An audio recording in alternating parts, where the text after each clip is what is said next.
Bu hepsinin kıymetli. Evet. Biz işte şey yapıyoruz. Yani kendileri pişiriyorlar. Yani burada zaten bize ne kadar. Burada şey olmuyor. Tadına baktık güzel oldu.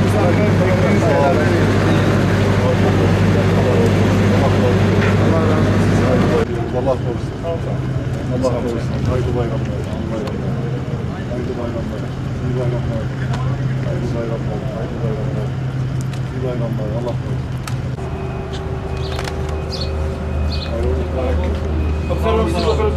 Haydi bayramlar. Nasılsınız? Sağ ol. Çok güzel çalışıyoruz. Şimdi bu şu incelik öğretemez misin? Servet bizim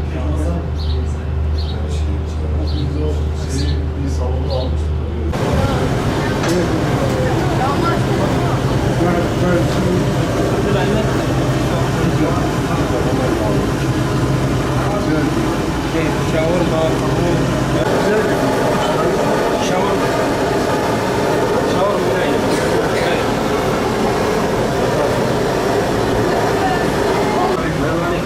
Hayırlı Faruk.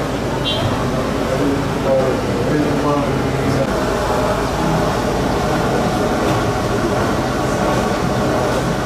اليوم الناس اشتروا ما يعرفوا الشوارع لا هلا بعد العصر بعد 6 يصير هذا جو شو لو في كهرباء